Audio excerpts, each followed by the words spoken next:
My name is Pamela Seward. I'm 34, and last Saturday, a security guard told me I wasn't good enough to use the front door of my own hotel. My sister Natalie had specifically requested that I be redirected to the service entrance, the one for delivery trucks and kitchen staff. My mother stood 5 meters away watching the whole thing. She smiled. Not a nervous smile. Not an I'll fix this smile. A real, genuine smile of satisfaction. They had no idea that 6 months ago I'd quietly purchased the Sterling Hotel. They had no idea that the engagement party they'd spent $85,000 planning was happening on my property. And they definitely had no idea what was about to happen when the hotel manager walked up to me and said, "Good evening, ma'am. Is everything to your satisfaction?" Before I tell you how that night ended, please take a moment to like and subscribe, but only if you genuinely enjoy this story. Drop a comment telling me where you're watching from and what time it is there. Let me take you back to the beginning, to the moment I decided I was done being the invisible daughter. I found out about Natalie's engagement party through Facebook. Not a phone call, not a text. A public post with a photo of her 14-carat ring and the caption, "She said yes, celebration details coming soon." 3 days later, my mother finally called. But not to invite me. "Pamela, I assume you saw the news." Her voice carried that familiar edge, the one she reserved specifically for conversations with me. "The party is Saturday at the Sterling. Wear something appropriate. And please, don't do anything to embarrass your sister." "No, how are you?" "No, we'd love to have you there." Just instructions and warnings. I thought about Thanksgiving 2 years ago. My mother had introduced me to her book club friends while Natalie stood nearby in her designer dress. "This is Pamela, my younger one. She's still figuring things out." I was 32. I owned 2 hotels. But she introduced me like I was a college dropout living in her basement. The thing is, she didn't know about the hotels. None of them did. Not because I was hiding it, but because no one ever asked. Every family dinner, every holiday call, the conversation always circled back to Natalie. Natalie's promotion, Natalie's new apartment, Natalie's perfect boyfriend Bradley from the Harrington family. And me? I was background noise. What my mother didn't know, what none of them knew, was that 6 months earlier, I had finalized the purchase of the Sterling Hotel. The same hotel where my sister was about to throw her lavish engagement party. I hadn't planned it that way. When I acquired the Sterling, I didn't even know Natalie was dating Bradley. But fate, it seems, has a sense of humor. I stared at my phone after my mother hung up. She hadn't even asked if I could come. She just assumed I had nothing better to do. The favoritism didn't start with Natalie's engagement. It started the day I was born, 2 years too late, apparently to matter. When Natalie turned 25, my mother gave her $40,000 for a down payment on her first apartment. "You're building a life," Mom had said, beaming. "This is an investment in your future." When I turned 25, I asked for a loan to buy a small bed and breakfast I'd found upstate. 10 rooms, needed work, but I saw potential. My mother laughed. "Pamela, that's not a business plan. That's a fantasy.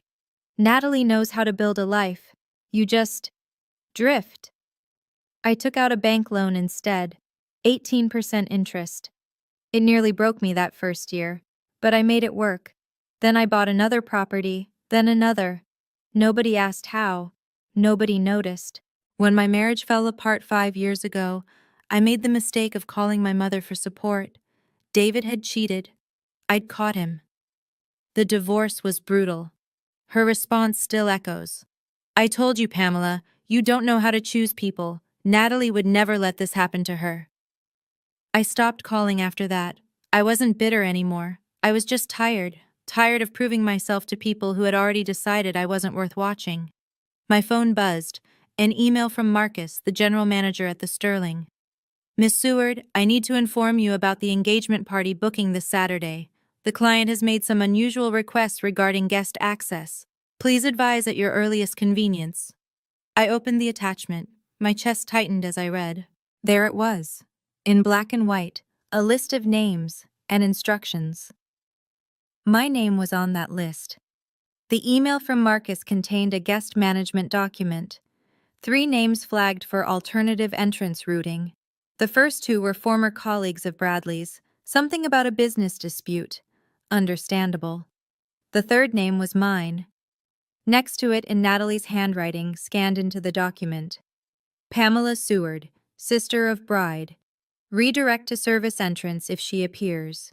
Do not allow through main lobby under any circumstances. I read it 3 times, then a 4th. My own sister had put me on a list with people her fiancé was actively avoiding. She'd classified me as someone who needed to be hidden, kept away from the important guests, the real family. Marcus had added a note. Miss Seward, I found this request highly unusual given your relationship to the property. Should I intervene? Please advise. I sat in my office, watching the city lights flicker through the window. The Sterling stood somewhere in that maze of buildings, my building, where my sister was planning to humiliate me in front of 200 people. I had options. I could cancel the event. I could reveal myself before the party and watch Natalie scramble. I could simply not attend and let them think they'd won. But none of those options felt right. If I didn't go, they would continue treating me as invisible. If I reacted publicly, they would call me dramatic, unstable. Proof that I was exactly who they always said I was. But if I attended and let the truth reveal itself naturally, I typed my response to Marcus. Do not change anything. Let them proceed exactly as planned. I will handle this personally. His reply came within minutes. Understood, Miss Seward. I'll be on standby. I closed my laptop. Saturday was going to be interesting. I called Daniel the next morning. We'd been friends since college, back when I was just a girl with big dreams and no money. Now he was my attorney, but more importantly, he was the one person who'd watched me build everything from nothing. They put you on a blacklist? His voice was sharp with disbelief. At your own hotel? Service entrance, like I'm delivering the shrimp. Pam, this is insane. Just tell them you own the place, watch them grovel. And then what? I stared at the ceiling of my apartment. They apologize because they're scared, not because they're sorry. Nothing changes. I'm still the daughter they tolerate. Daniel went quiet. Then, what do you actually want? Revenge or closure? The question hung in the air. I'd asked myself the same thing 100 times since reading that email. I don't want revenge, I finally said. I want them to know that I'm not who they think I am. I want to stop shrinking myself for people who never made room for me. That's not nothing, Pam. No, it's not. He sighed. If you're doing this, you need backup. Want me there? I can come as your +1. Old college friend catching up. That works? And I'll bring some documentation, just in case someone demands proof. He paused. You know this could blow up their whole night. I know. And you're okay with that? I thought about every dinner where I was overlooked, every achievement that went unnoticed, every time my mother looked through me like I was glass. I'm okay with not hiding anymore, I said. Whatever happens after that is their choice. Daniel agreed to meet me at the Sterling on Saturday. I hung up and looked at the dress hanging in my closet. Simple, black, unassuming, perfect. Saturday arrived faster than I expected. By 7 o'clock, the sun had dipped below the skyline, painting the Sterling's facade in shades of amber and gold. I'd chosen my outfit carefully. A simple black dress, elegant but understated. No diamonds, no statement pieces. Just pearl earrings my grandmother left me. The kind of outfit that says I belong here without screaming for attention. The valet recognized my car but said nothing. I'd asked Marcus to keep my attendance quiet. As far as the staff knew, I was just another guest tonight. The main entrance glowed with warm light. Through the glass doors, I could see the lobby, crystal chandeliers casting rainbows across marble floors, guests in evening wear drifting toward the ballroom. Laughter echoed, champagne flowed, my sister's perfect night. I straightened my shoulders and walked toward the front door. That's when he stepped forward, a security guard in a dark suit, earpiece visible, clipboard in hand. Young, professional, just doing his job. "Good evening, ma'am. Your name?" "Pamela Seward." He scanned his list. I watched his finger stop. His expression flickered. Confusion, then practiced neutrality. "I'm afraid you'll need to use the service entrance, ma'am." "Excuse me?" "Those are my instructions. The service entrance is around the back, through the kitchen corridor." I didn't move. "Can I ask who gave those instructions?"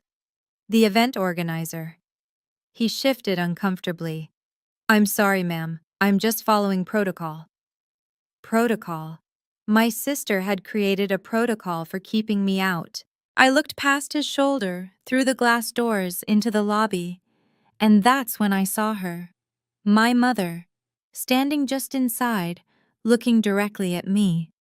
Our eyes met across 15 feet of marble and glass. She didn't move, didn't wave, didn't come to help. She just smiled. That smile. I'd seen it before. When Natalie won awards in high school, when she graduated summa cum laude, when she announced her engagement. That smile of pure, undiluted pride. But she'd never once directed it at me, until now. And this wasn't pride. This was satisfaction.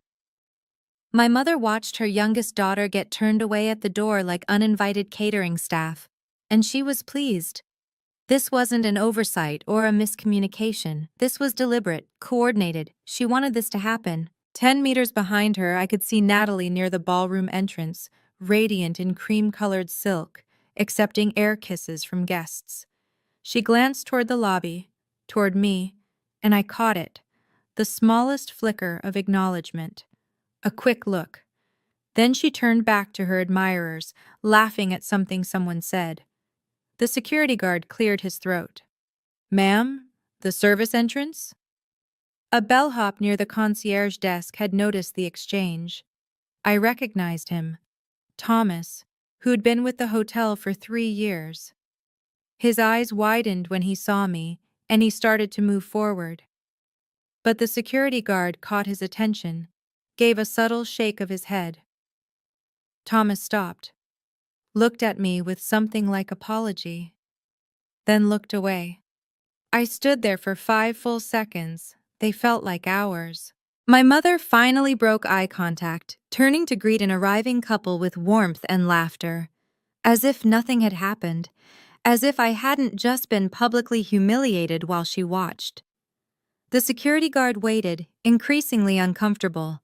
I could have said something, could have demanded to speak to the manager, could have revealed everything right there. But not yet. "Fine," I said quietly. "I'll use the service entrance." I turned and walked toward the side of the building, my heels clicking against the pavement. Let them think they'd won. The service entrance smelled like industrial cleaner and fresh bread. Fluorescent lights buzzed overhead, a harsh contrast to the crystal-draped elegance 50 feet away. I pushed through the heavy metal door and entered the kitchen corridor. Stainless steel counters stretched in every direction. Steam rose from simmering pots. The controlled chaos of a 5-star kitchen in full swing. Then, silence. One by one, staff members noticed me. A prep cook paused mid-chop. A server carrying a tray of champagne flutes froze. Chef Rivera, who'd been barking orders at his team, went absolutely still. "Miss Seward?" His voice was barely above a whisper. "We weren't expecting you to—" "It's fine, chef. Please continue." Nobody moved. I realized they'd all seen the guest list. They knew my name was on it. And they knew exactly why I'd come through this door instead of the main entrance. "Really," I said, keeping my voice calm. Tonight, I'm just a guest. Carry on. Chef Rivera nodded slowly. The salmon is exceptional tonight, Miss Seward. Rivera's special preparation. I'm sure it will be perfect. The kitchen gradually resumed its rhythm as I walked through, though I felt every eye following me. A dishwasher nearly dropped an entire rack of glasses. A pastry chef whispered something to her colleague. I reached the service door that led to the ballroom's back corridor. Through the small window, I could see the party in full swing. Crystal chandeliers, elegant guests, my sister at the center of it all, Bradley's arm around her waist. 200 people celebrating Natalie's perfect life. I allowed myself a small smile. Not bitter, not angry, patient. I straightened my dress, took a breath, and pushed through the door. Time to join the party. The ballroom was breathtaking. Even knowing every inch of this hotel, even having approved the renovation budget myself, seeing it transformed took my breath away. Gold-draped tables surrounded a central dance floor. A string quartet played Vivaldi in the corner.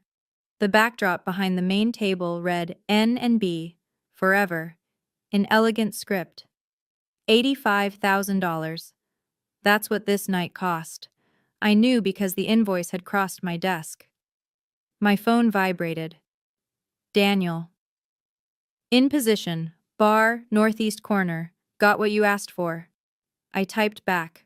Hold for now. Want to see how far they'll go. Copy. But Pam, don't wait too long. You deserve to be seen. I slipped my phone back into my clutch and scanned the room. My mother was holding court near the gift table, accepting compliments on behalf of her beautiful daughter. Natalie floated between guest clusters, Bradley dutifully at her side. Nobody had noticed me yet. I'd entered through a side door, blending with returning staff before slipping along the wall. In my simple black dress, without the Seward name preceding me, I was invisible, exactly as they wanted. I spotted Marcus across the room. Our eyes met briefly. He started to move toward me, instinct probably, to check if his employer needed anything. I gave the slightest shake of my head. He stopped, nodded once, retreated to his position near the service corridor. A few feet away, my mother was telling someone about Natalie's accomplishments. Top of her class at Columbia, Bradley's family was so impressed. The Harringtons don't accept just anyone, you know.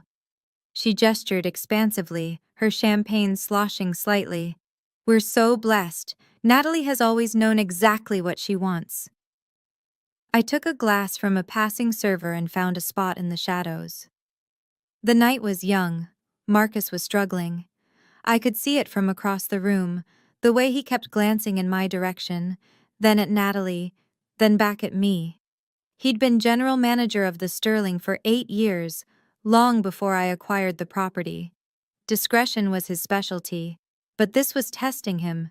He approached Natalie's group once, offering to check on catering arrangements. I watched my sister wave him off without looking at him, too engaged in conversation with one of Bradley's aunts to acknowledge the staff. When he finally found an excuse to pass near my corner, he leaned in without breaking stride. Miss Seward, this situation is highly irregular. Say the word and I can— Not yet. But ma'am, I know what they did, Marcus.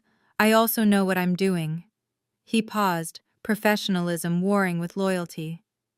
The kitchen staff are concerned. Word travels. Tell them I appreciate their discretion. And Marcus? I caught his eye. When I need you, I'll let you know. Until then, treat me like any other guest. That's precisely what I cannot do, ma'am. Then treat me like a guest who happens to own the building. A flicker of something, respect maybe, crossed his face.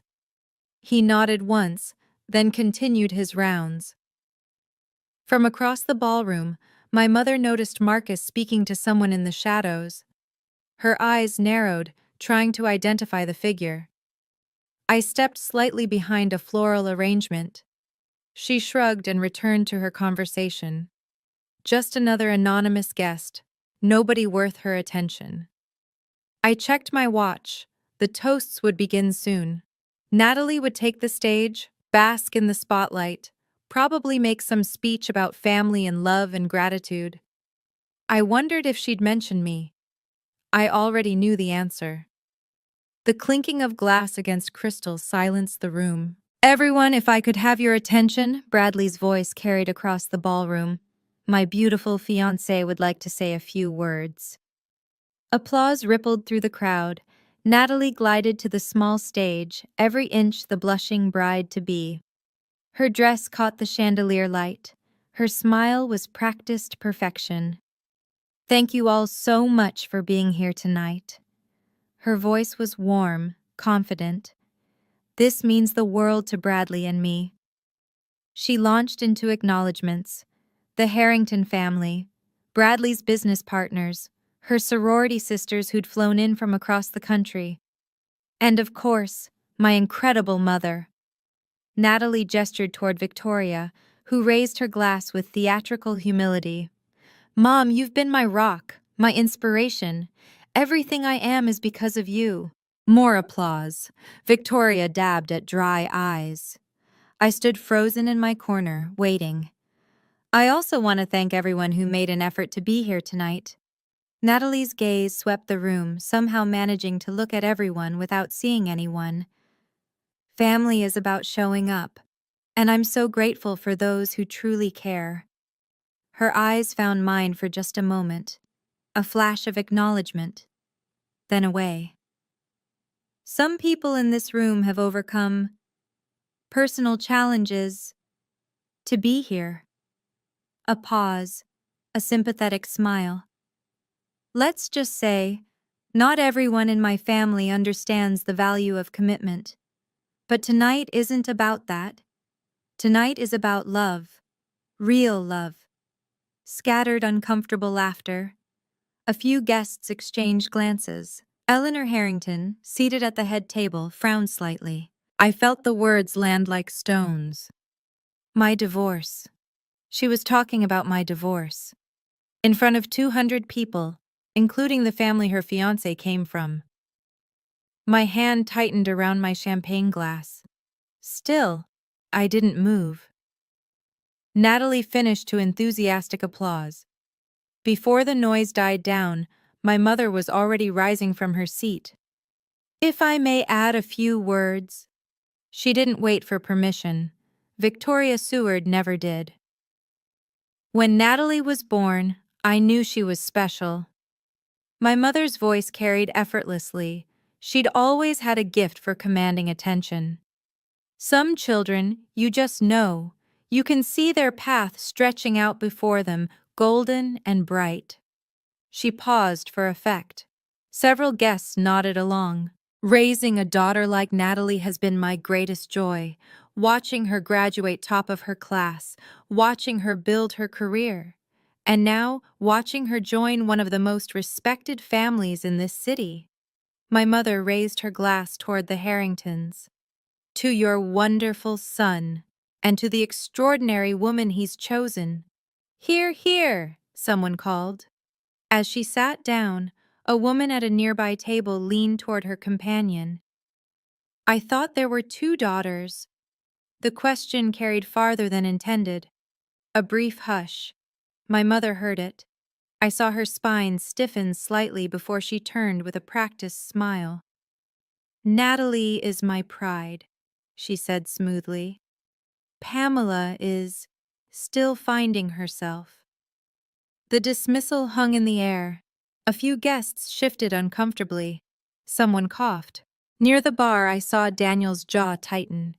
He caught my eye across the room, questioning. I gave a slight shake of my head. Not yet.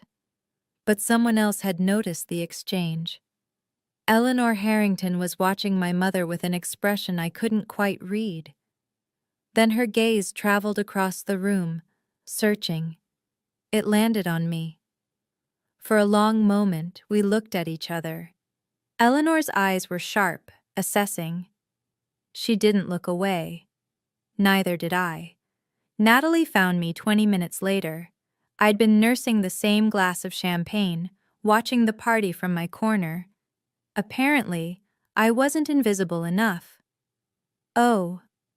She stopped in front of me, surprise flickering before she composed herself. You actually came. Congratulations on your engagement, Natalie. Thank you. Her smile was thin. I thought maybe you'd be too overwhelmed. These events can be a lot for some people. I'm managing. Behind her, 3 of her friends had formed a semicircle. Support troops, witnesses. Natalie tilted her head. You know, Bradley's family is very traditional. They value success, achievement. I hope you understand why we had to be selective about the entrance arrangements. I understand perfectly. Good. She sipped her champagne, watching me over the rim. Because tonight is about me, Pamela. My engagement, my celebration. Try not to make it about your situation. I wouldn't dream of it. Wonderful. Another thin smile. And maybe next time, consider wearing something a bit more festive. Black is so dreary for a celebration. One of her friends giggled. Natalie turned to rejoin her circle, dismissing me as easily as she'd dismiss a server. Then she paused, looked back. By the way, how did you get in? I specifically told security. She stopped herself, but not fast enough. You specifically told them what, Natalie? Her cheeks flushed. Nothing, forget it. I used the service entrance, as requested. For just a moment, something flickered in her eyes. Not guilt. Natalie didn't do guilt, but something close to surprise. Maybe she hadn't expected me to actually comply. Beyond Natalie's shoulder, I noticed Bradley standing nearby. He'd heard everything. His expression was troubled. Natalie didn't see it, but I did. My mother appeared as if summoned. Pamela. Her voice was low, sharp. A word. She guided me to an alcove near the service corridor, away from the main crowd but still visible. Still public enough that I couldn't make a scene without witnesses. What are you doing here? Attending my sister's engagement party. Don't be smart with me. She glanced around, making sure no one important was watching. You know exactly what I mean. After everything, you just show up? Was I not invited? Her jaw tightened. This is Natalie's night. Don't ruin it. I haven't done anything, Mom. Good. Keep it that way. She looked at my dress with undisguised disappointment. Couldn't you at least wear something nicer? Something that shows you made an effort? The Harringtons are watching. I won't have you embarrass us. I felt something shift inside me. A lock turning, a door closing. Us, I repeated quietly. Who is us, exactly? Don't start, Pamela. Not tonight. Before I could respond, Marcus appeared at the edge of my vision. His expression was carefully neutral, but I could see the tension in his shoulders. I apologize for the interruption.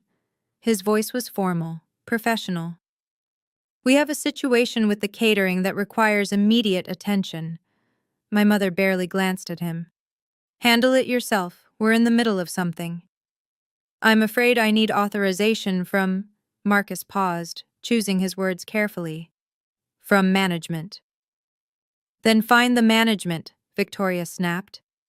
Can't you see I'm speaking with my daughter? Marcus didn't move. His eyes found mine. Miss Seward, he said slowly. May I have a word? My mother froze. Her gaze traveled from Marcus to me and back again. Miss Seward? She repeated. The world seemed to hold its breath. Okay, if you're watching this and thinking, please tell me Pamela does something, I promise we're getting there. But before that, drop a comment. Have you ever been treated like you were invisible by your own family? How did you handle it? And if you're enjoying this story, hit that subscribe button. I have more stories like this coming. Now let's get back to the moment everything changed. Marcus didn't flinch. Miss Seward, we have the situation with the seafood shipment. His tone was perfectly professional, as if this were any normal consultation. The Atlantic salmon arrived with quality concerns. As the owner, I need your approval to substitute with the king salmon from our reserve. The word dropped like a stone into still water. Owner.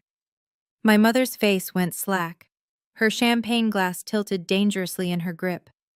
I'm sorry. Natalie had appeared from nowhere, her voice sharp. What did you just call her? Marcus turned with the calm of a man who had served diplomats and dictators. I addressed Miss Pamela Seward, the owner of the Sterling Hotel. Is there a problem? Silence. Complete, absolute silence. Around us, conversations had stopped. Nearby guests turned to stare. The string quartet played on, oblivious, their Vivaldi suddenly grotesque against the frozen tableau. I kept my voice level. The king salmon will work, Marcus. Tell Chef Rivera to adjust the sauce to complement. Perhaps the citrus reduction instead of the dill. Excellent choice, ma'am. Marcus inclined his head, a small bow, nearly imperceptible. I'll inform the kitchen immediately. He retreated. The click of his heels on marble echoed in the silence. I turned back to my mother and sister. Victoria's mouth opened, closed, opened again. No sound came out. Natalie had gone pale beneath her carefully applied blush. Her hand gripped Bradley's arm so tightly that her knuckles were white. The owner? Bradley's voice was barely above a whisper. Natalie, did you know? No. Natalie's voice cracked. No, that's not. She doesn't. Somewhere behind me, a champagne glass shattered on the floor. Someone gasped, and for the first time in 34 years, my family was looking directly at me. This is a joke. Natalie's voice was too loud, edged with panic. Some kind of sick joke. She doesn't own anything. Whispers rippled through the crowd like wind through grass. Guests leaned toward each other, eyebrows raised, phones quietly emerging from pockets and purses. I've owned the Sterling for 6 months, Natalie. I kept my voice calm, conversational. You can verify with the county property records if you'd like. They're public. 6 months? My mother finally found her voice. That's impossible. We would have known. Someone would have told us. Who would have told you, Mom? You never asked what I do. You never asked about my life at all. Victoria's face cycled through emotions, shock, confusion, something that might have been shame before it hardened into defensiveness. This is ridiculous. You're making things up to ruin your sister's night. I'm not making anything up, and I'm not trying to ruin anything. Then what is this? Natalie gestured wildly at the ballroom. Some kind of power play? You wait until my engagement to reveal you own the hotel? How petty can you be? I didn't plan this, Natalie. I bought this hotel because it was a good investment. You chose to have your party here, and you chose to put me on a list. The word list landed hard.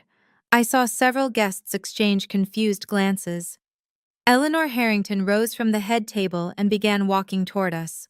Her stride was measured, deliberate, the walk of a woman who hadn't hurried in decades because the world waited for her. I'm sorry, her voice cut through the murmurs. Did I understand correctly? You own this hotel? Every eye in the room turned to me. Yes, Mrs. Harrington. I met her gaze steadily. Along with 3 others. The silence that followed was deafening. Eleanor Harrington had the kind of face that revealed nothing unless she wanted it to. Right now, she wanted it to reveal disappointment. Victoria. Her voice was silk over steel.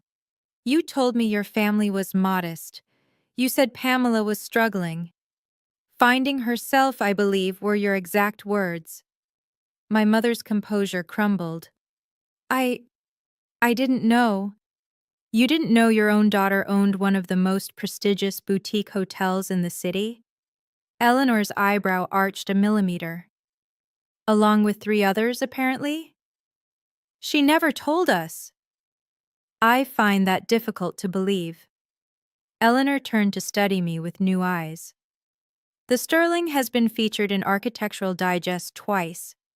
The acquisition was covered in the business section of the Tribune. Murmurs swept through the crowd. Several guests were now openly on their phones, presumably searching for verification.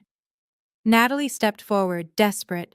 This doesn't change anything. She probably inherited the money, or married into it. I didn't inherit anything.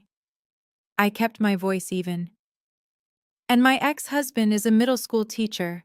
I built this business myself, starting with a 10-room bed and breakfast 8 years ago. Impressive. Eleanor's tone suggested this was not a casual compliment. She turned to Bradley. You told me you'd done due diligence on the family. Bradley's face had gone ashen. Natalie said, she told me her sister was what? I asked quietly. He couldn't meet my eyes. Eleanor turned back to Victoria. Let me understand this correctly. Your daughter, this daughter, is a successful business owner, and you had her directed to the service entrance of her own property? Victoria opened her mouth, closed it. Perhaps, Eleanor said, her voice carrying effortlessly, we need to have a conversation about due diligence.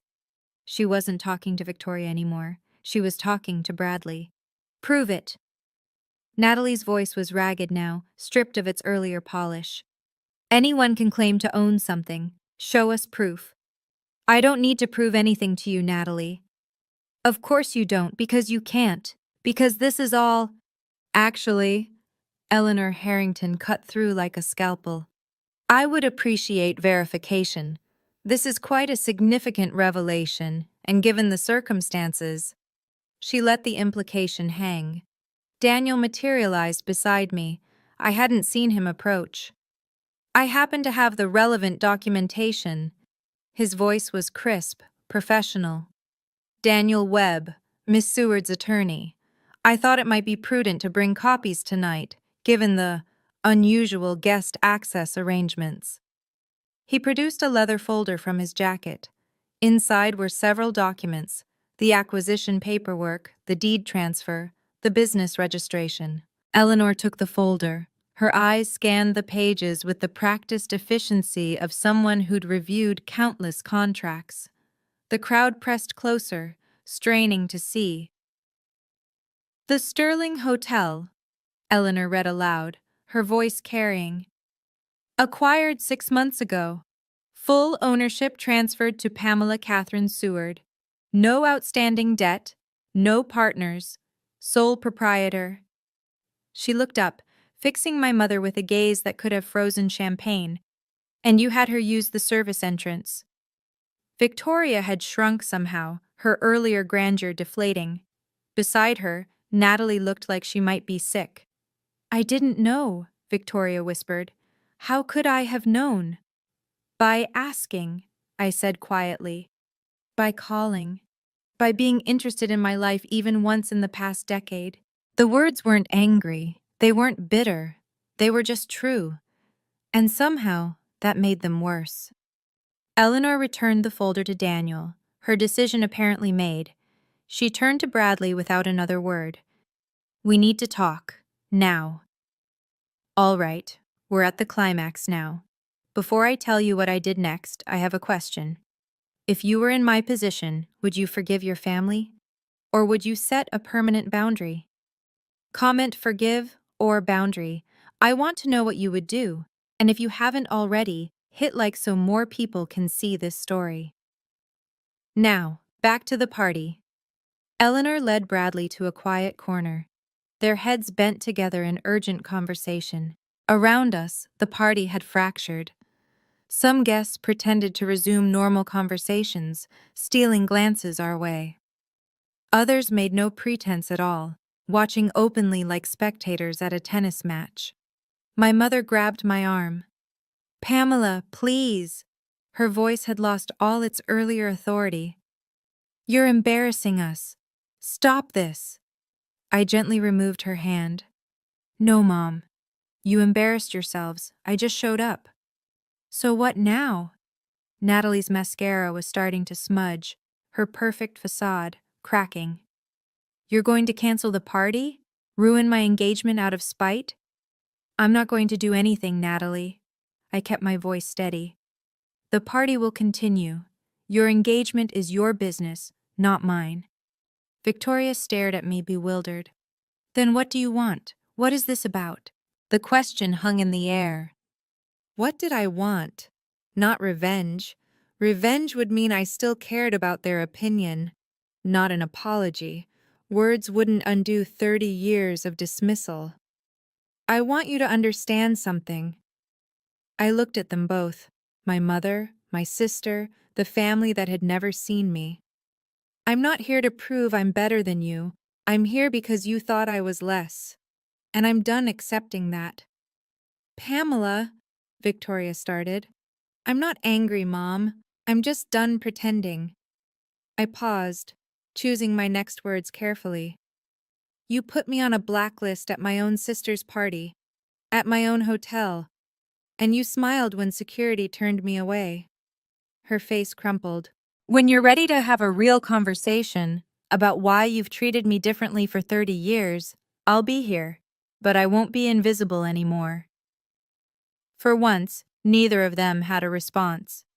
Eleanor Harrington returned from her corner conference. Bradley trailed behind her, his expression that of a man who had just received very bad news. Natalie, his voice was strained. We need to talk. Later, in private. Bradley, whatever she told you. Later. The single word silenced her. Eleanor approached my mother with the gracious smile of someone delivering a death blow. Mrs. Seward, this has been a most illuminating evening. Victoria attempted to rally. Mrs. Harrington, I assure you, this changes nothing about Natalie and Bradley's relationship. I'm afraid that's not your decision to make. Eleanor's smile never wavered. It seems we were given an incomplete picture of your family. I hope you understand that we'll need to have some longer conversations with Bradley about his choices. What does that mean? It means exactly what I said. Eleanor's gaze was pleasant and utterly merciless. We Harringtons are thorough people. We don't make major decisions based on partial information. Victoria's face drained of color. Eleanor turned to me. Her expression shifted, subtle but distinct. The dismissal was gone. In its place was something like recognition. Miss Seward, I apologize for any misunderstanding tonight. She produced a card from her clutch. If you're ever interested in discussing business or simply having lunch, I'd welcome the opportunity. I took the card. Thank you, Mrs. Harrington. Please, call me Eleanor. She leaned closer, lowering her voice. I always prefer to know who the interesting people in a room are. It seems I was looking in the wrong direction. With that, she glided away to collect her husband. Natalie stood frozen, watching her future mother-in-law retreat. The engagement wasn't canceled, but something had changed, permanently, and everyone in that room knew it. I found Daniel near the bar. He raised an eyebrow. You okay? I think so. That was... He shook his head, almost laughing. I've seen courtroom drama, Pam, but that was something else. I'm going to go. I glanced around the ballroom. The energy had shifted. Nervous laughter, hurried whispers, guests making excuses to leave early. I've said what I needed to say. Want company? No, I need the walk. I made my way toward my mother and sister one last time. They stood together near a pillar, isolated. No guests nearby. People had started giving them space. I'm leaving now, I said. Victoria looked up. Her eyes were red-rimmed. Pamela, not because I'm running, because I said what I needed to say. I didn't... She stopped, started again. I just wanted Natalie to shine. I wanted the Harringtons to be impressed. I was trying to help her. I know, Mom. My voice was gentle but firm. But you didn't have to dim my light to make Natalie shine. The words landed. I saw them hit. Natalie said nothing. For once, she had no clever response, no deflection, no attack. She just stood there, mascara streaked and silent. I turned, and walked toward the main entrance. The front door, the one I'd been denied hours earlier. No one stopped me. The staff I passed gave small nods of acknowledgement. A doorman held the entrance open, a gesture of respect. "Good evening, Miss Seward." "Good evening, Thomas." I stepped out into the night. The air was cool, clean, a relief after the suffocating tension of the ballroom. I stood on the sidewalk for a moment, breathing. Then I started walking. Behind me, the party continued without me. But for the first time, I wasn't invisible. I was free. I woke to 12 missed calls from my mother. I didn't listen to the voicemails. I already knew what they would say, some combination of accusation, justification, and manufactured victimhood, the Seward specialty. My phone buzzed with a text from Natalie, then another, then a third. The first, "How could you do this to me?" The second, an hour later, "We need to talk." The third, sent at 3 a.m., nothing, just 3 dots that appeared and disappeared. She'd started typing something and given up. Daniel called at 10 with the update I'd been expecting. "The Harringtons had a family meeting this morning," he said. "My contact at their law firm heard Bradley was there for 3 hours. The engagement? Still on, for now." A pause. "But the prenuptial agreement is being completely revised." Apparently, Eleanor wasn't pleased with how things were represented. I poured myself coffee, watching the steam rise. What does revised mean? It means Natalie no longer has the same access to Harrington assets that she was promised. They're adding contingencies. Lots of them. I should have felt satisfied. Instead, I just felt tired. "There's something else," Daniel continued. 3 guests from the party have contacted the Sterling this morning. They want to book events." "Really?" "Apparently, watching you handle that situation impressed some people." One woman said, and I quote, "Anyone who can stay that composed under that kind of pressure is someone I want to do business with." I almost laughed. My family had tried to humiliate me, and instead they'd advertised my professionalism to 200 potential clients. "Pam, you still there?" "Yeah." I set down my coffee. "Just processing." "You did good last night. You know that, right?" "I know." But knowing didn't make my mother's 12 missed calls disappear. On the 13th call, I answered. "Pamela." My mother's voice was hoarse, like she'd been crying or yelling, possibly both. "Finally. I've been trying to reach you all morning." "I know. You've ruined everything." The words tumbled out in a rush. "The Harringtons are questioning the wedding. They're changing the prenuptial. Eleanor barely looked at Natalie this morning. They're talking about reassessing the relationship." "I didn't ruin anything, Mom. Don't give me that. You planned this. You bought that hotel knowing Natalie would—" "I didn't plan anything. I bought the hotel because it was a good investment. Natalie chose to have her party there. Natalie chose to put my name on a blacklist. You chose to watch me get turned away and smile." I kept my voice steady. "I just existed." Silence on the other end. "You should have told us," she finally said. "We're your family." "Family asks, Mom. Family includes. Family doesn't put you on a list with instructions to use the service entrance." More silence. I could hear her breathing, could almost see her struggling to find a response. "I didn't know you were successful," she said quietly. "You never said, you never asked, not once in 8 years. Every conversation was about Natalie, every holiday, every phone call. And when I did try to share something, you changed the subject."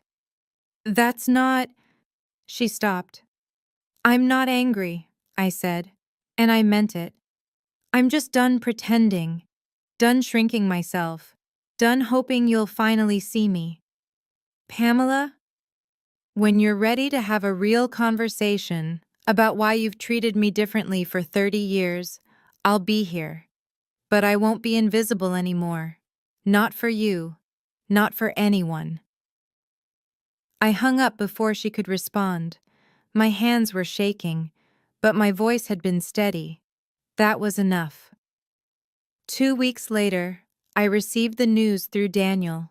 The wedding's still happening, he said, but they've changed venues. The Harringtons apparently didn't want to hold it at the Sterling. Too many memories? Too many reminders of the night they realized their future daughter-in-law wasn't exactly who she claimed to be. I was in my office at the new property, a converted warehouse I was developing into a boutique hotel in the Arts District. Plans spread across my desk. A contractor waiting in the lobby. The prenup? I asked. Significantly revised. Natalie doesn't get access to Harrington family assets unless the marriage lasts at least 7 years. Even then, it's limited. I thought about my sister, who'd spent her entire life optimizing for the perfect catch. Now she'd landed her prize, but the terms had changed entirely. She's still marrying him? Apparently. Bradley seems committed, though his mother is making him attend family alignment sessions before the ceremony. Daniel paused. I'm not sure what those are, but they sound unpleasant. I almost felt sorry for Natalie. Almost. What about my mother? No word, but he hesitated. A letter came to the hotel this morning, addressed to you. I had Marcus forward it. The envelope arrived an hour later. My mother's handwriting, careful, precise, the penmanship of someone who'd taken pride in proper correspondence. Inside, a single page. Pamela, I don't understand why you had to do what you did. Part of me thinks you enjoyed embarrassing us. But I also know I haven't been fair. I'm trying to understand why. It's not easy. I'm not ready to talk yet. But I wanted you to know I'm thinking, Mom. Not an apology. Not really. But it was something. I put the letter in my desk drawer and went back to work. 3 months later, I sat in my office at the Sterling, watching the sun set over the city. The new property was nearly ready for its soft opening. We'd booked 6 events for the first quarter. One of them, ironically, was for a client I'd met at Natalie's engagement party, a woman who'd watched the entire confrontation and apparently decided I was exactly the kind of businesswoman she wanted to work with. Strange how things work out. I thought about that night a lot. Not the confrontation itself. That memory was sharp but fading, like a photograph left in sunlight. What I thought about was the moment before. The moment I decided not to hide. For 10 years, I had built my business in silence. Not because I was ashamed, but because I'd learned early that my accomplishments didn't matter to my family. They'd already decided who I was. Nothing I achieved would change that. So I stopped trying. The reveal at the party wasn't about proving them wrong. It wasn't about revenge or humiliation or even justice. It was about refusing to be invisible. That's the lesson, I think. The one it took me 34 years to learn. You can spend your whole life trying to earn the approval of people who will never give it. Shrinking yourself to fit the space they've allotted you. Hoping that one day, if you're successful enough, good enough, enough, they'll finally see you. Or you can stop. You can stop performing for an audience that isn't watching. You can build something real, for yourself, by yourself. And when they finally look up, if they ever look up, you can simply say, I was here all along, you just weren't paying attention. That's not revenge, that's just truth. And sometimes, truth is more powerful than any revenge could ever be. Spring came early that year. I signed the papers on my 5th property in March, a historic inn upstate, not far from where I'd bought my first bed and breakfast 8 years ago. Full circle in a way. Natalie's wedding happened in April. I wasn't invited.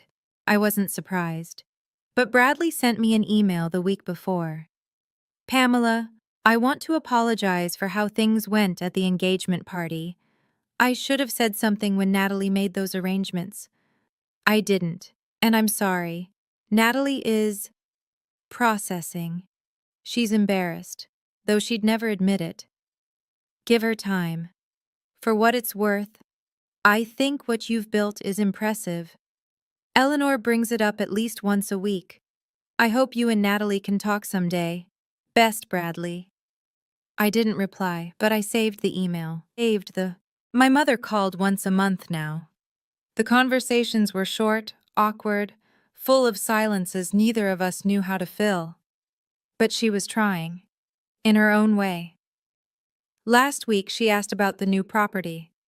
First time she'd ever asked about my business. The historic inn, I said.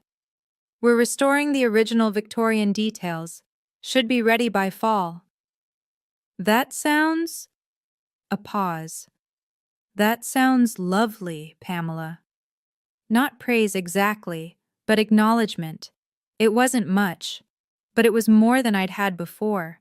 I don't hate them, my mother, my sister, the family that spent 30 years looking through me. I just don't need them to see me anymore. I see myself, and that's enough. It took me a long time to understand that, to really feel it, not just say it, but I do now. I'm not the invisible daughter anymore. I'm just Pamela Seward, and I'm exactly who I chose to be. If you're watching this, and you've ever felt invisible in your own family, I see you. I know what it's like to walk into a room full of relatives and feel like you're behind glass, present but untouchable. I know what it's like to achieve something extraordinary and have no one notice. I know what it's like to wait your whole life for someone to finally look up and say, "I'm proud of you." I also know that you might be waiting forever.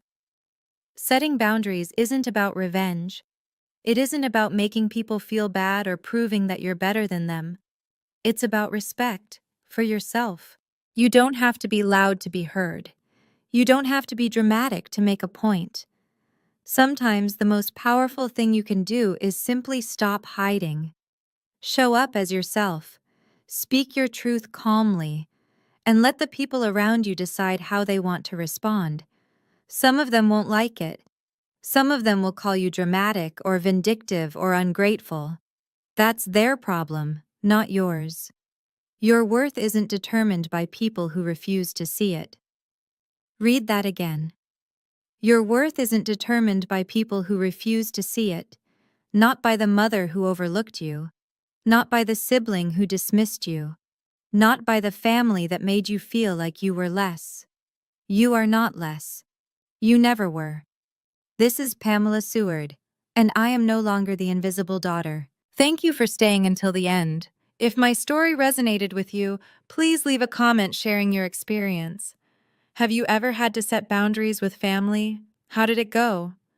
Don't forget to like, subscribe, and hit the notification bell so you don't miss the next story. I have more family drama stories coming, some even wilder than this one.